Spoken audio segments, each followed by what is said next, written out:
Conservationists in Idaho are sounding the alarm in the wake of the ecological catastrophe in Colorado when toxic water bled into a river. They say rivers in Idaho are in danger of suffering the same fate. Reporter Jake Melder has more. When EPA contractors punched into an abandoned mine, they inadvertently released 3 million gallons of toxic wastewater into the river system. It flowed through Colorado into New Mexico and Utah, causing unknown levels of damage. Environmentalists look at the old mines in Idaho and say the disaster in Colorado could be repeated here. In the arid plains of the Snake River Valley, life is dependent on our system of rivers and canals. 25% of Boise's drinking water, as well as the water that feeds our crops, comes from the river. The Boise River is more precious than gold. John Robison is the public lands director for the Idaho Conservation League. He's been looking at mines at the headwaters of the Boise River and is concerned with the picture. Entire mountains have been tunneled through. Mineral riches hidden under the earth literally put Idaho on the map. But as the resources dry up, the long-term health of the area is at risk.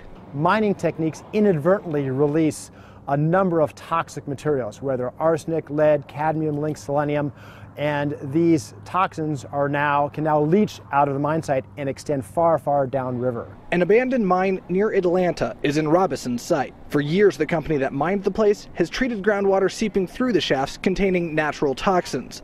It's an expensive long-term plan. So they are proposing to plug the mine to hold the water in, just like the mine in Colorado. And that could either release catastrophically, as we saw in the Animus, or simply spill out at another mine opening. Today's pilot, Bruce Gordon, flew over the spill in Colorado. In observing the Atlanta mine, he says the two places are similar. But the gully, the runoff, and then when you look at where, we follow the river back down and we see where the drainages lead to, yeah, we have a very potentially similar situation. The ICL is working proactively.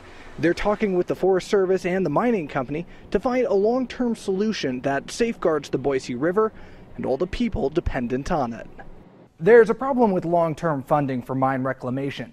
The ICL is advocating for legislation to require mining outfits to pay a royalty to the government to fund long-term treatment of mines. Similar laws are on the books for oil and gas operations. In studio, Jake Melder, 6 on your side.